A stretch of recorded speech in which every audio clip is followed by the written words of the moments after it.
tanggal 1 Suro, dalam penanggalan Jawa, selalu menjadi momen sakral bagi masyarakat yang masih memegang teguh budaya dan kepercayaan leluhur. Pada malam itu, dipercaya dunia nyata dan dunia gaib bersinggungan lebih tipis dari biasanya. Banyak orang memilih berdiam di rumah, bermeditasi, atau melakukan tapa. Namun, bagi sekelompok pendaki asal Solo, malam itu justru menjadi momentum untuk menguji nyali di Gunung Lawu, gunung yang sejak dulu dikenal angker dan sakral. Kelompok itu terdiri dari 5 orang, Arif, Raka, Dion, Tio, dan satu-satunya perempuan, Lala. Mereka semua masih berusia sekitar 24-26 tahun, teman satu komunitas pecinta alam yang sudah lama ingin mencoba pendakian malam 1 Suro ke puncak Hargodalem. Ada tradisi mistik di Lawu tiap 1 Suro, kata Arif sambil menatap tajam jalur Cemoro Kandang yang mulai diselimuti kabut. Konon katanya, malam itu para leluhur turun. Bahkan, ada yang percaya Ratu Kidul dan pengikutnya menampakkan diri di puncak. Alih-alih takut, ucapan Arif justru memancing rasa penasaran mereka. Tanpa pikir panjang, mereka mulai pendakian sekitar pukul 5 sore, berharap bisa sampai pos 5 sebelum tengah malam dan lanjut ke puncak saat dini hari. Di awal pendakian, semuanya terasa normal.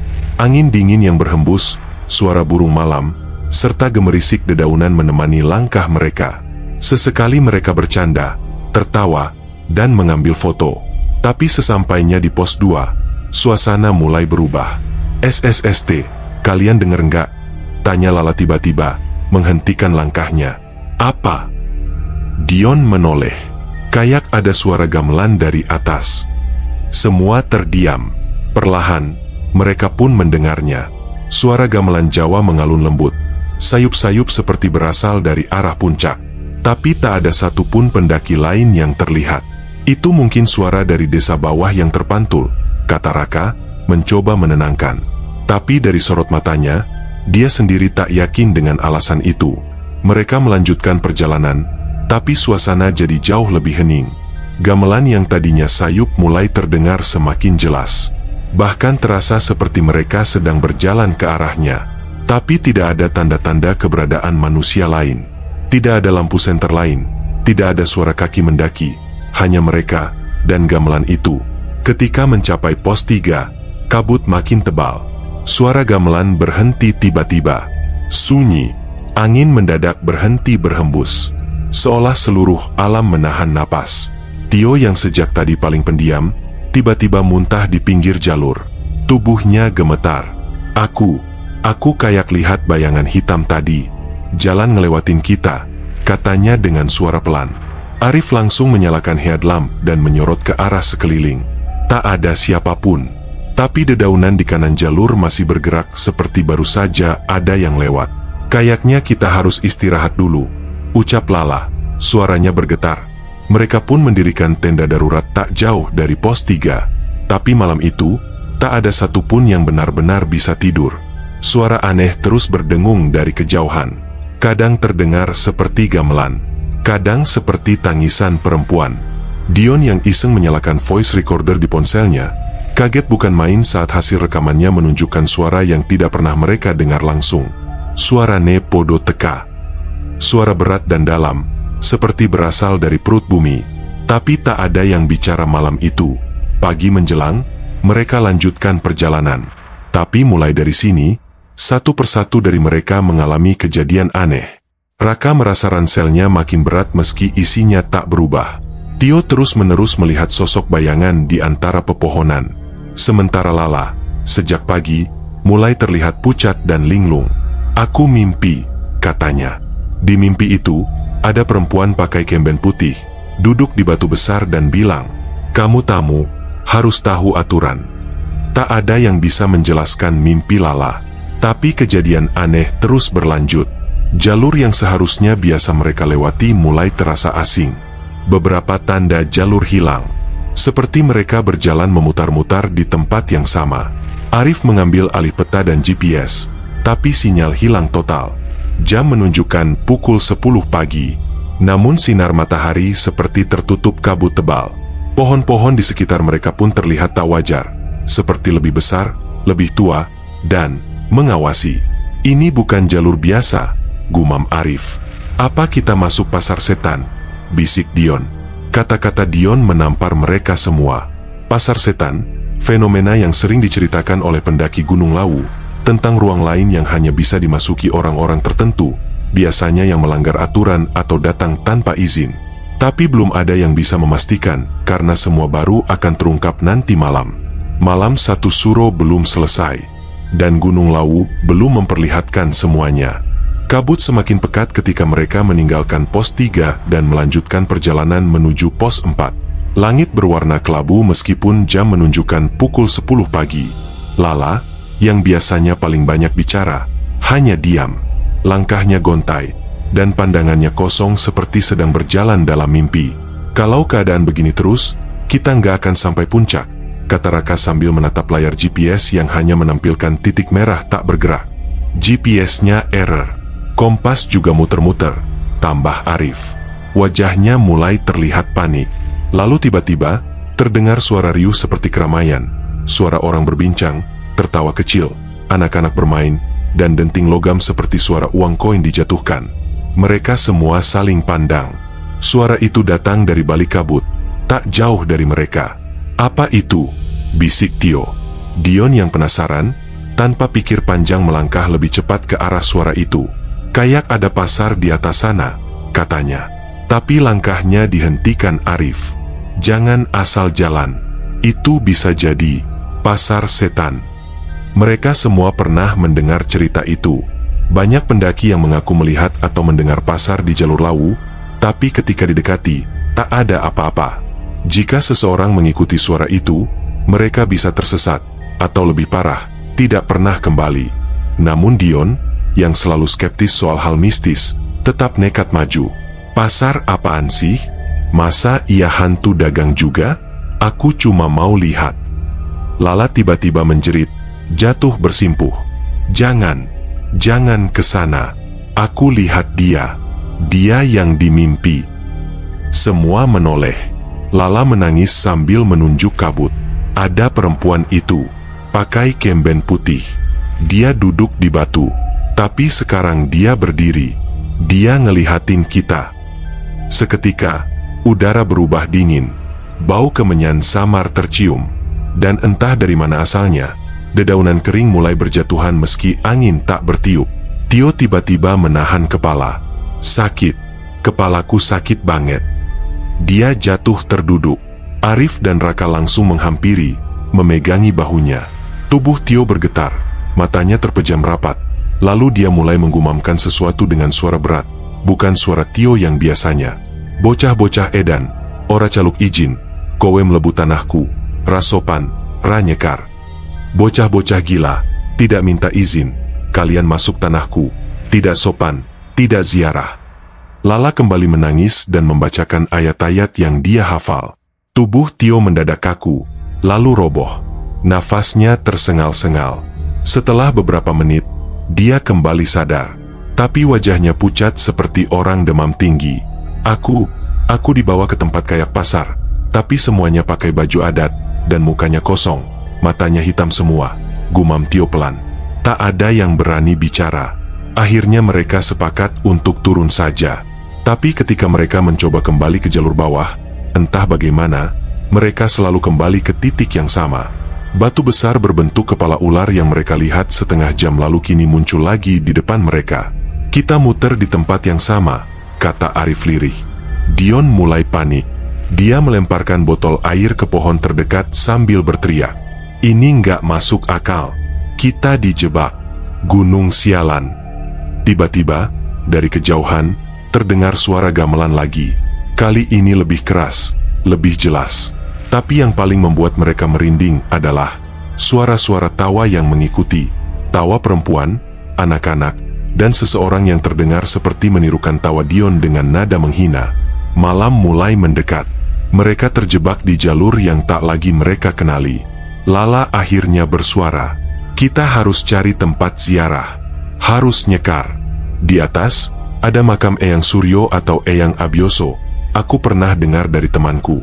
Kalau kita belum izin, kita bakal dianggap tamu liar. Raka mengangguk. Kita harus ke Hargo Dalem, cari petilasan. Itu satu-satunya jalan. Mereka berjalan dalam diam. Bahkan suara langkah kaki mereka terdengar berat. Tak ada yang berani menyalakan musik atau berbicara keras. Aura di sekitar berubah drastis, seolah mereka berjalan di negeri lain, bukan lagi gunung. Di satu titik, mereka menemukan jalur kecil bercabang dari jalur utama. Jalur itu tidak ada di peta. Namun anehnya, Lala, yang sebelumnya linglung, malah melangkah ke sana tanpa ragu. "Aku tahu ini. Aku pernah lihat di mimpiku," katanya dengan tenang. Tak punya pilihan lain, mereka mengikuti Lala. Jalur itu sempit, diapit pohon besar di kedua sisinya. Akar-akar bergelantungan seperti tangan. Di ujung jalur, mereka tiba di sebuah batu besar dengan bekas kemenyan terbakar dan bunga-bunga kering. "Ini, petilasan?" tanya Dion pelan. Lala mengangguk. Dia duduk bersila, menunduk, lalu menaburkan air mawar yang entah dari mana dia dapatkan. Tangannya terangkat, dan dia mulai berbicara dalam bahasa Jawa halus. "Matur nuwun, Eyang, sampun paring wangsit. Kulo nyuwun pangapunten, boten maksud nglanggar adat. Mugi kula lan kanca kula diparingi dalan bali." "Terima kasih, Eyang, sudah memberikan petunjuk. Saya mohon maaf, tidak berniat melanggar adat. Semoga saya dan teman-teman diberi jalan pulang." Tak lama setelah itu, angin berembus pelan. Kabut mulai menipis, dan suara gamelan menghilang. Arif menatap GPS-nya. Titik merah mulai bergerak kembali. "Kita bisa keluar dari sini," katanya dengan mata berkaca-kaca. Namun sebelum mereka benar-benar pergi, Lala berbisik satu kalimat terakhir. "Pasarnya belum tutup, tapi kita sudah diantar keluar." Dan malam satu suro baru saja dimulai. Setelah menyampaikan permintaan maaf di petilasan, mereka akhirnya bisa melihat arah yang jelas menuju Hargo Dalem. Jalur yang tadinya tertutup kabut kini mulai terbuka, dan langit meski masih mendung, tak lagi sekelam tadi. Udara pun terasa sedikit lebih hangat, seperti ada kekuatan tak kasat mata yang merestui langkah mereka. Lala berjalan paling depan, matanya masih merah, tapi langkahnya mantap. Tak ada lagi keraguan seperti sebelumnya. "Kita harus sampai ke Hargo Dalem sebelum jam 12 malam, katanya. Karena setelah itu, gerbangnya tertutup." "Gerbang? Gerbang apa?" tanya Dion. "Gerbang antara dua alam. Setelah tengah malam, para penjaga gaib mulai bermunculan, dan tempat ini bukan untuk manusia lagi," jawab Lala lirih. Meski terdengar seperti dongeng, tak ada satupun dari mereka yang menertawakannya. Setelah semua kejadian yang mereka alami, semua batas logika seolah lenyap di Gunung Lawu. Perjalanan menuju Hargo Dalem tidak mudah. Kabut kembali turun, kali ini bersamaan dengan hujan gerimis yang membuat jalur licin. Di tengah perjalanan, mereka bertemu dengan seorang lelaki tua berpakaian serba putih duduk di atas batu. Ia seperti sedang menunggu seseorang. "Assalamualaikum, Pak," sapa Arif pelan. Lelaki tua itu tidak menjawab langsung. Matanya menatap tajam ke arah Lala, lalu ke Tio, lalu ke langit.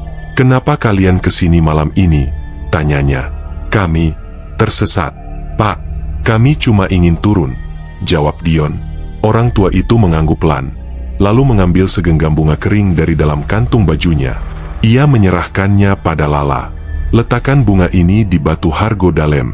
Tapi jangan menoleh ke belakang saat kalian sudah meletakkannya. Apapun yang terjadi, kalau kalian menoleh, kalian tidak akan bisa pulang." Mereka semua terdiam. Lala menerima bunga itu tanpa banyak bicara. Lalu lelaki tua itu berdiri perlahan dan berjalan ke arah semak-semak. Anehnya, tak ada suara ranting atau daun ketika ia melangkah, seolah tubuhnya tak menyentuh tanah. Begitu masuk ke balik semak, ia lenyap, benar-benar menghilang. "Aku yakin dia bukan manusia," bisik Raka. "Itu bukan orang biasa."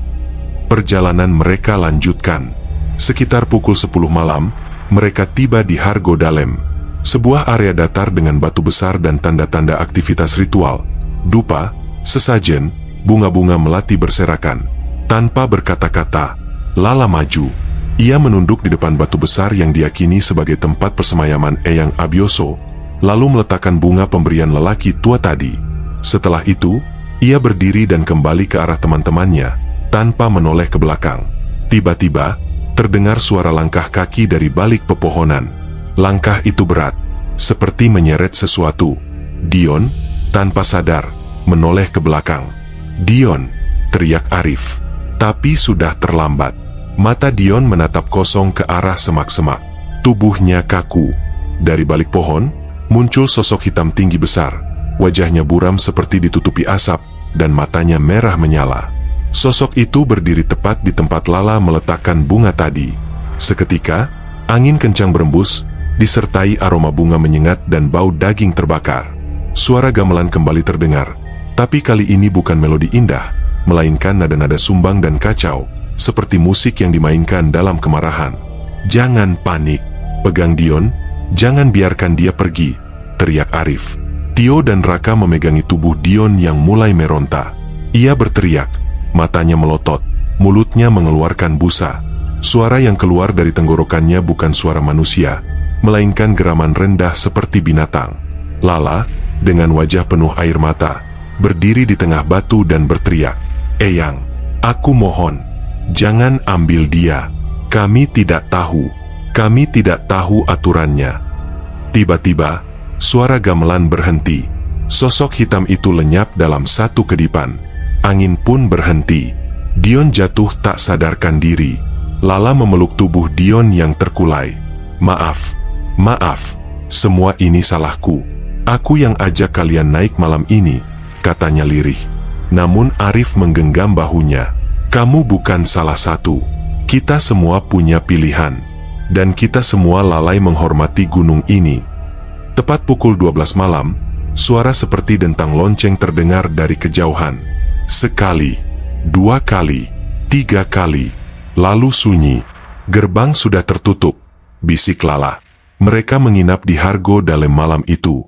Tak ada yang tidur, tak ada yang berbicara, hanya diam, menanti pagi.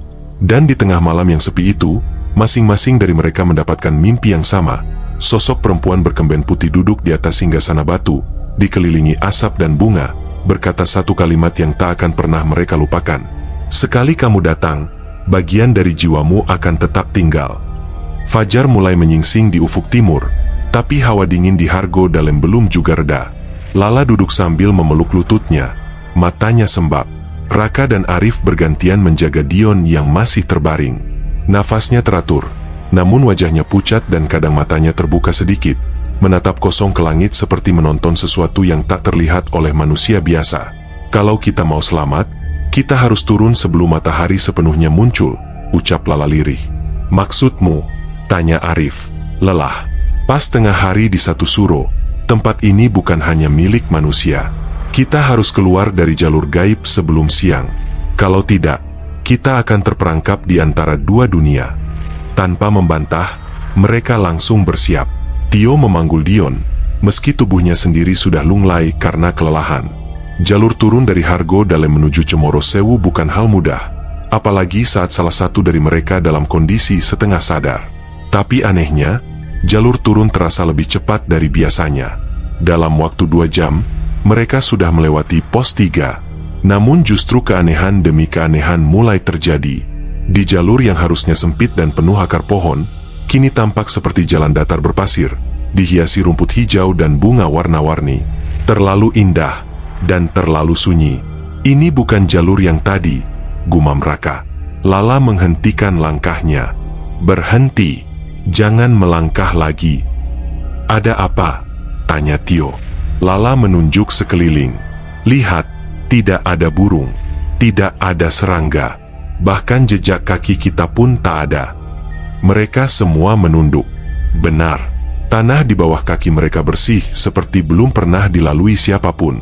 Bahkan daun-daun pun tak ada yang jatuh. Tiba-tiba terdengar suara langkah kaki dari arah belakang. Langkah pelan, lalu disusul suara bisikan samar. "Salah jalan, kalian salah jalan." Arif sontak membalikkan badan. Tak ada siapa-siapa. Tapi suara itu kembali muncul. Kali ini di kiri, lalu kanan, lalu di depan. "Jangan jawab," kata Lala. "Jangan lihat siapapun. Tutup telinga. Ikuti aku." Ia mengeluarkan selembar kain putih kecil dari sakunya dan mengikatnya di mata. "Biarpun kamu lihat jalan bercabang, jangan ambil cabang manapun. Jalur asli hanya satu.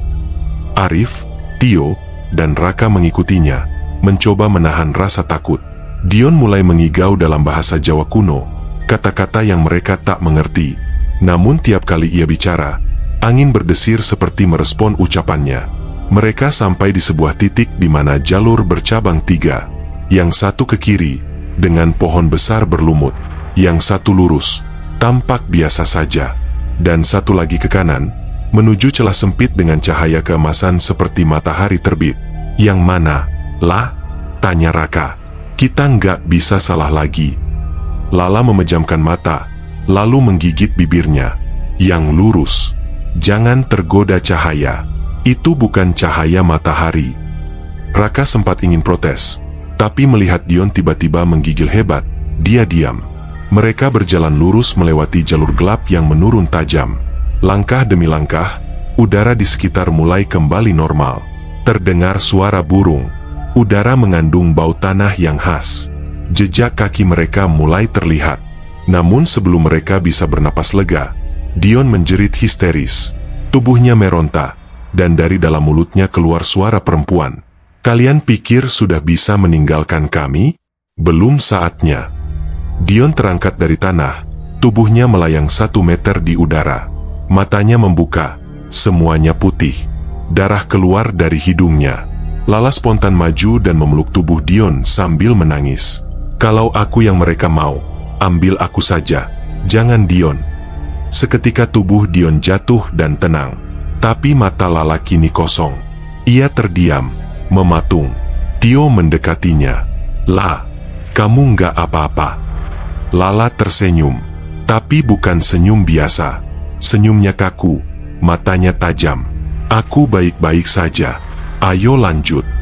Tak satu pun menyadari bahwa Lala yang bersama mereka kini bukan Lala yang sama seperti semalam. Mereka akhirnya tiba di pintu Cemoro Sewu sekitar pukul 11 siang. Ada beberapa pendaki yang baru saja naik dan menyapa mereka. Raka dan Arif hanya mengangguk pelan, terlalu lelah untuk bicara. Dion sudah siuman, meski masih lemas. Namun ketika mereka berbalik untuk memastikan Lala ada di belakang, mereka tak melihatnya. Lah, Lala, panggil Tio. Tak ada jawaban. Mereka berlari ke arah hutan, ke jalur yang tadi mereka lewati. Tapi Lala telah hilang. 1 minggu setelah kejadian itu, Raka, Arif, dan Tio mencoba mencari Lala kembali ke Lawu. Mereka menyewa pemandu lokal dan naik lewat jalur sama. Namun, tak ada satupun dari mereka yang bisa menunjukkan lokasi tempat petilasan itu. Bahkan pemandu berkata, di jalur itu nggak ada batu kayak yang kalian bilang. Apalagi bunga dan dupa. Itu biasanya di jalur Cetho, bukan Cemoro Sewu. Dion tak pernah ikut lagi. Ia mengalami mimpi buruk setiap malam. Mimpi tentang wanita berkemben putih yang mengajak menari di hutan gelap, sambil berkata, temanmu sudah menjadi bagian dari kami, tapi satu dari kalian akan menyusul. 2 bulan telah berlalu sejak pendakian misterius ke Gunung Lawu pada malam 1 Suro. Sejak saat itu, hidup mereka bertiga, Raka, Tio, dan Arif, tidak pernah sama. Dion dirawat di rumah orang tuanya, tak pernah berbicara, hanya duduk menatap keluar jendela setiap malam. Matanya seperti menanti seseorang atau sesuatu. Malam-malam Dion masih dihantui mimpi yang sama. Suara gamelan, suara perempuan menari, dan sesosok yang menyerupai Lala berdiri di tepi jurang dengan mata penuh dendam. Setiap kali mimpi itu berakhir, ia selalu terbangun dengan bekas cakaran di dada atau punggung. Raka, yang merasa paling bertanggung jawab, akhirnya memutuskan untuk menyelidiki siapa sebenarnya Lala. Ia menyusuri akun media sosial Lala yang tiba-tiba hilang. Semua jejak digitalnya lenyap begitu saja. Tidak ada foto, tidak ada nomor. Bahkan grup pendakian yang biasa mereka pakai juga sudah tidak aktif.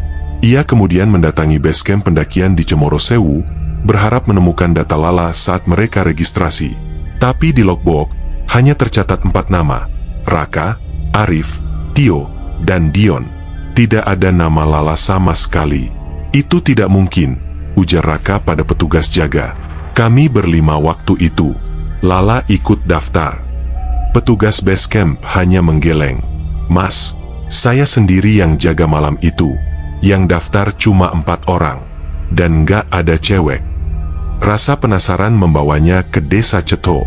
Ia menemui sesepuh yang konon memahami ilmu kebatinan dan pernah menjadi juru kunci jalur lama Gunung Lawu.